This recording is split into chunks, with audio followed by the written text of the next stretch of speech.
Hollywood. So great.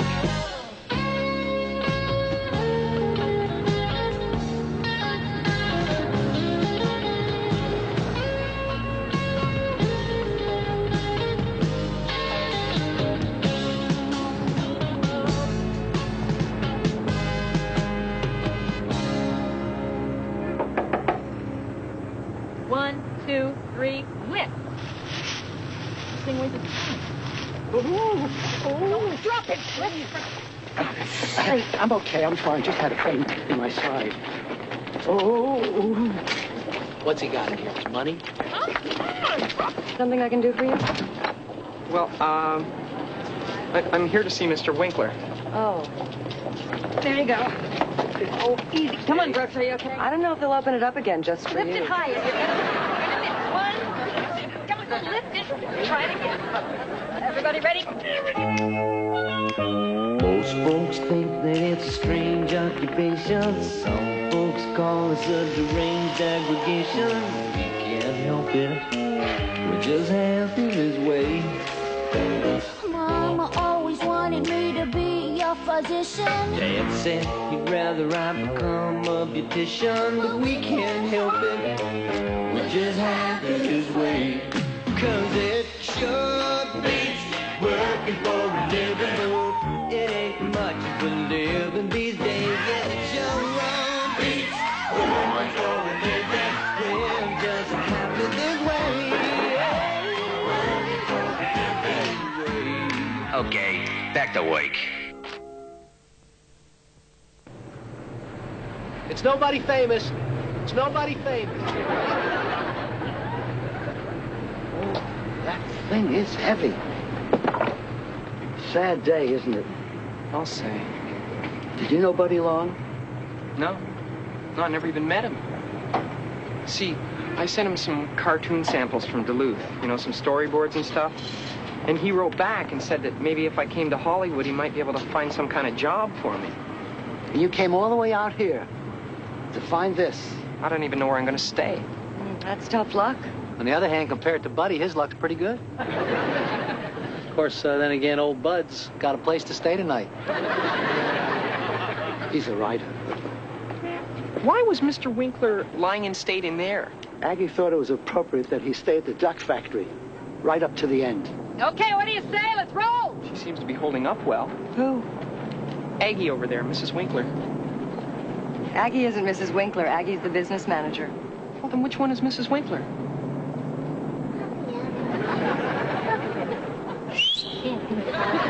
I gotta go. Andrea, are you coming? Wouldn't miss it. It's nice meeting you. Hi.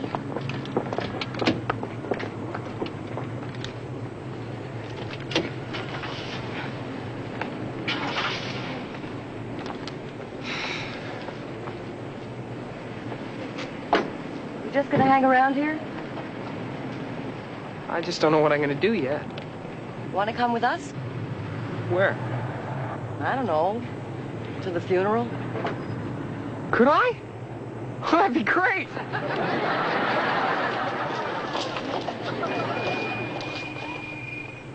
Hi again.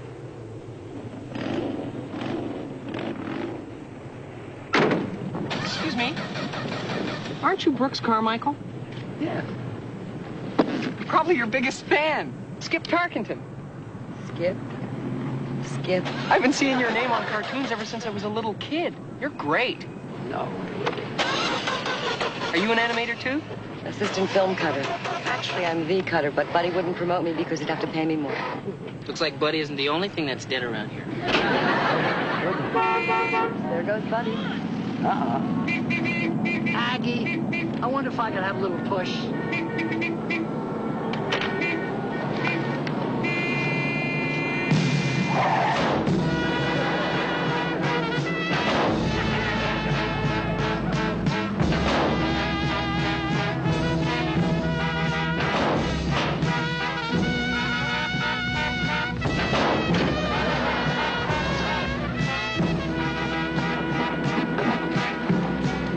Okay, guys. 1, 2, lift. Oh. Let me help. Thank you.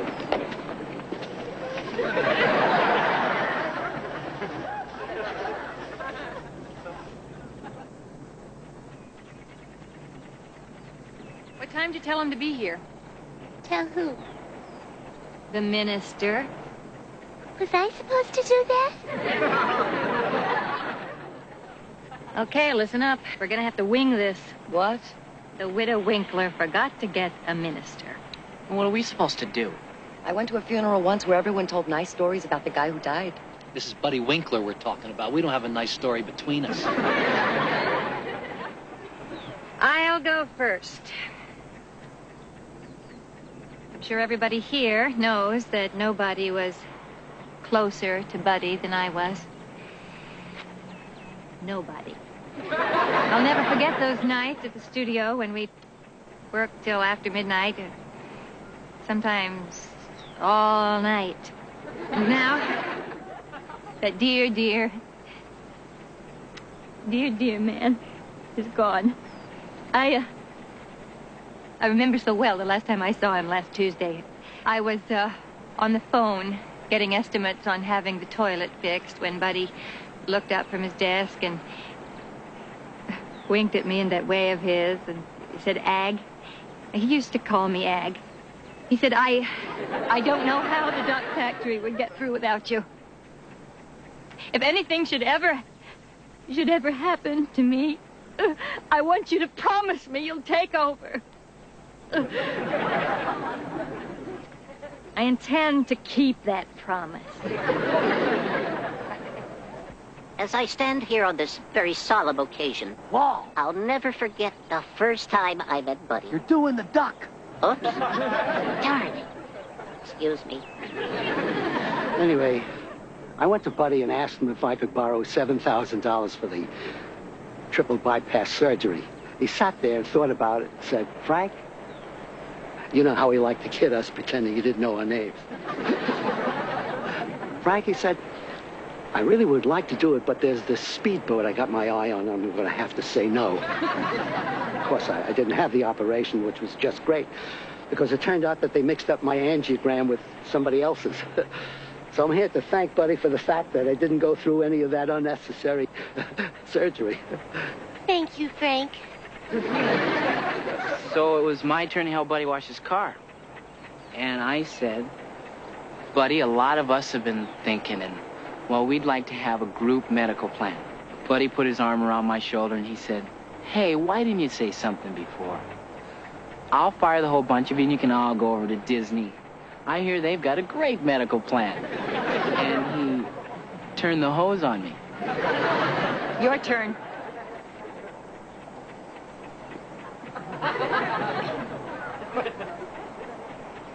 Who, me? I didn't even know him. You knew him well enough to be a pallbearer.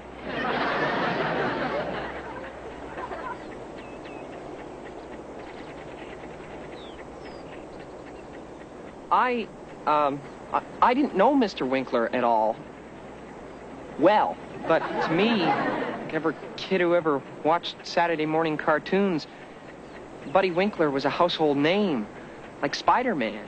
Good choice. I grew up with the message that Mr. Winkler, through Dippy Duck, of course, sent to the youth of America. That no matter how many times Dippy was flattened by Irving the Terrible, or kicked in the teeth by Rotten Ronaldo, that somehow his good old-fashioned American gumption would always prevail. So even as I stand here on this sad occasion, that philosophy fills me with hope, knowing that you will pick yourselves up after being kicked in the teeth by his death. Dust yourselves off and face whatever the future brings. The kid is running for something. Buddy would have loved this. Boy, we should do this more often. In fact, I want you to all come up to Casa Contento for some food and drinks, okay? Okay, that's nice. Thanks. Well, great. Then I'll see y'all there. Anybody ever been to Buddy's house?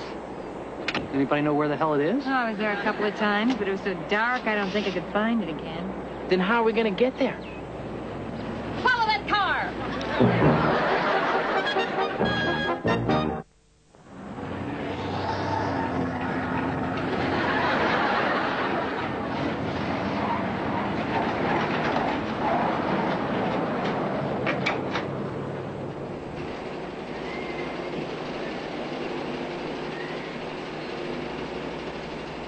How do you like this? Buddy told me he lived in an apartment in Burbank. And he couldn't afford to fix the toilets at the studio because he was almost bankrupt. I can see why. A place like this must have just about broken him.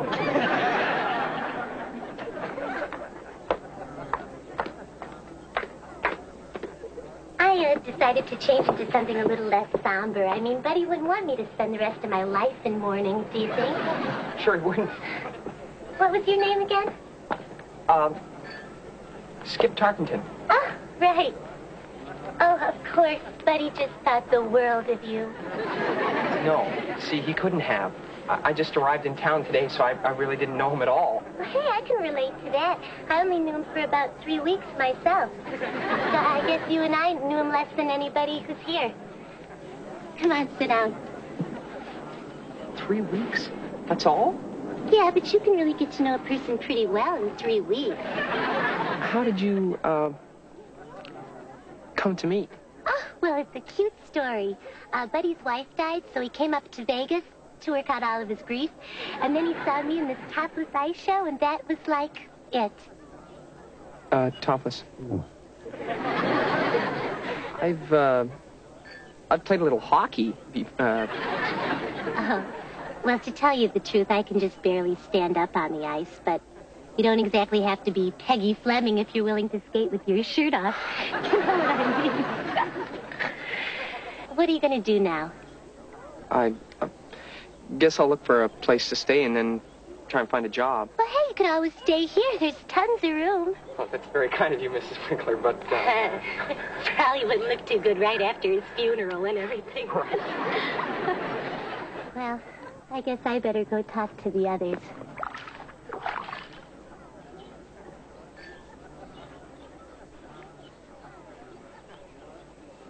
What was that all about? nothing. I'm warning you. Don't try to insinuate yourself into a job through her. Oh. I see what you're up to. Oh, I'm not... All this may be hers, but the studio is mine. Have you got that? But I was only... You want a job, you come to me for it, not her. Is that clear? Perfectly. You mean I could get a job here? Don't be coy. You'll start like everybody else with our apprentice program. Right.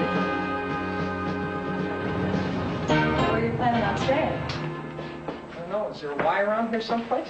You like to live the high life, don't you, kid? Why don't you stay in Buddy's siesta room? You won't be using it. Siesta room? And Buddy like to take a little nap every afternoon. My grandfather does that. Not those kind of naps, Skipper. I'll be a son of a gun. This is really something else. I've never actually seen a mirror on the ceiling before. Buddy liked to shave in bed. Had an air conditioner. We're sweating our brains out all summer, and he had an air conditioner. What are you doing in here? Skip was looking for a place to stay. Well, he can't stay here. Who's on phone duty this week? Excuse me, I'll get that. This was Buddy's own special room, his private place. Of course, I'd be willing to pay it. $112 a month. Take it or leave it. It's somebody from the programming department at the network. They want to know who's in charge now. Hey, wait a minute. Who said you were in charge? Yeah, nobody believed that cock and bull story you were telling about Buddy at the funeral. Is that right? Oh, well, in that case, Wally, then, why don't you take it? Oh, well, I didn't mean me. How about you, Andrea? Hmm? Do you want to talk to the network? Some other time. Roland? Pass. I'll take it in my office. You don't suppose there's any way we could get Buddy back? I forgot a trade. Buddy for Aggie and a minor league shortstop.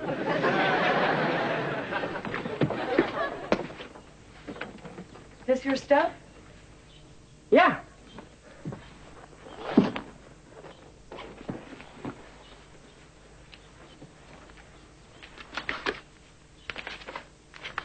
Listen, if you go out the back door and across the alley, there's this place called Poncho's. How about running over there and getting 6 cups of coffee? Sure. 6 coffees. I'll be right back. Right. Excuse me. Coffee run. Bathroom's that way. Look at this. No wonder Buddy was going to hire him. Yeah, the man's good. He's got a lot of range.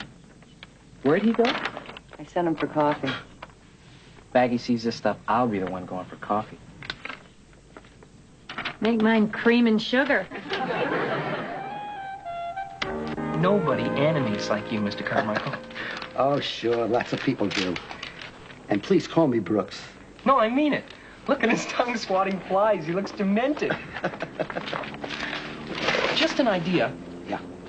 But what if when Sir Thanks-a-Lot is standing there by his horse and Dippy brings him the ladder, Dippy puts it down in the mud and Thanks-a-Lot pushes him aside and climbs up on it. And when he does, it begins to sink into the mud, and Thanks-a-Lot only gets about halfway up on the horse when the saddle comes loose and Thanks-a-Lot spins around and falls off into the mud. And the horse sees Thanks is blue and thinks it's a flower and sniffs it.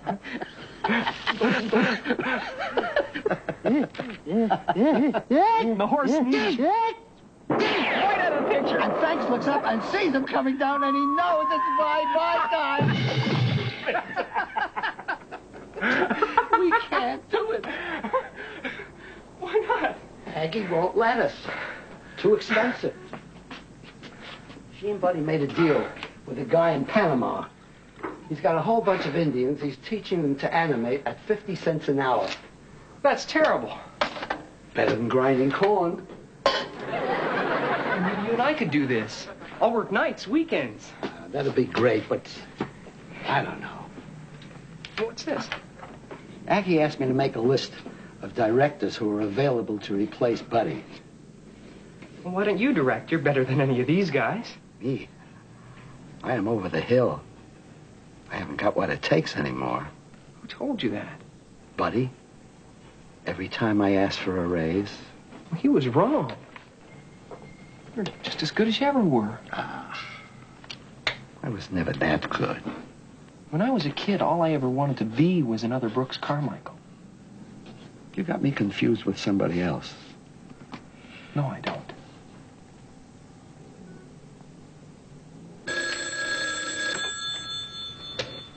Buddy Winkler Productions? No, he's dead. Can anybody else help you? No, she's at the network. Okay, fans, it's moving then. What's the matter? What happened? Aggie insulted my writing. So? Buddy always insulted your writing, too. Yeah, but he was doing that so I couldn't ask for more money. I respected that. But I'm not doing a rewrite on a perfectly good script for somebody who doesn't even have a sense of humor. I'm out of here. Okay, well, if you're going, I'm going, too. Hey, Roland, Marty. I know I'm the new guy here and all, and I don't want to speak out of turn or anything, but... What are you, nuts? There are hundreds of animators out there. The only thing they're drawing is unemployment checks. Maybe he's right. At least we have jobs. So does the guy who cleans the buffalo cage at the zoo. Don't knock what you do, guys. Let's, for the moment, forget the fact that there's unemployment out there. Rampant unemployment. Forget the fact. Remember what it is you do here. All of you. You bring this little guy to millions of people every week, to little kids and sick people and shut-ins. Just for the sake of argument, let's say you can get other jobs. How can you let his fans down? Oh, you had to bring up shut-ins. How'd things go at the network, Aggie? They thought with Buddy gone, they were going to be able to walk all over me. Well, I went right in there and I said, look, there's no way we're going to keep doing the Dippy Duck show unless you give us more money. In fact, I'm going to demand that you let me take it elsewhere. You got us canceled, didn't you? I'm gone. I'm with you. Hi, guys. What's new? What's new is we're canceled. Canceled? Look, guys, Buddy and I have got you through some bad times before. I'll do it again. Come on, guys.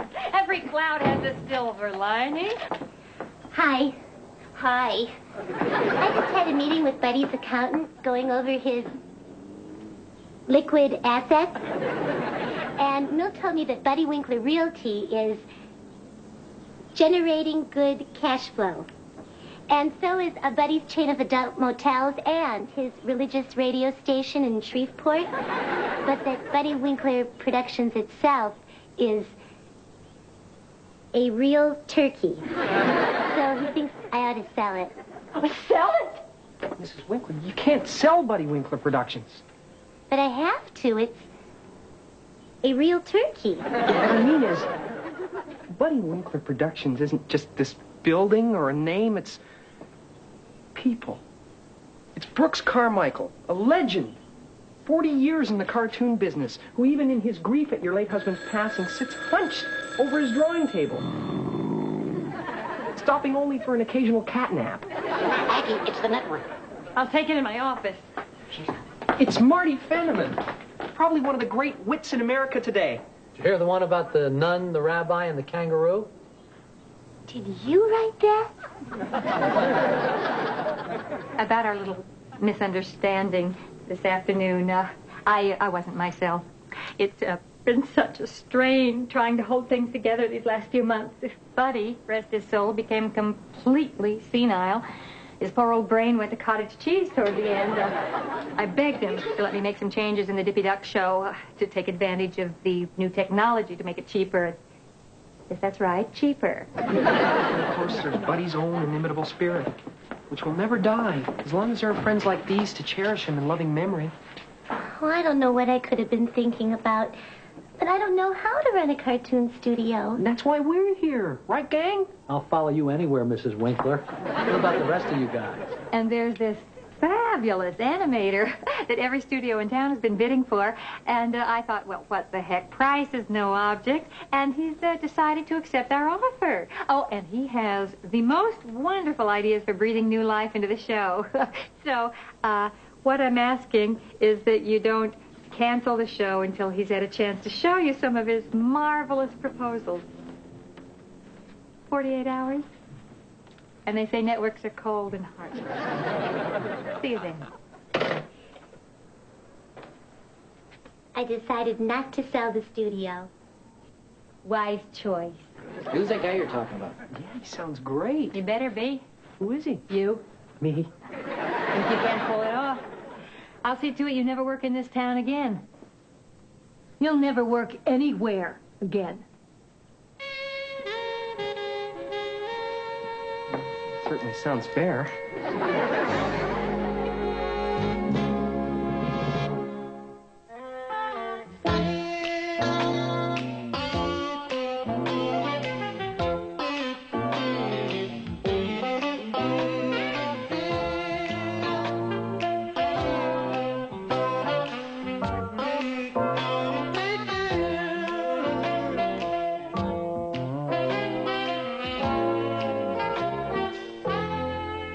Where's the cat? Quack.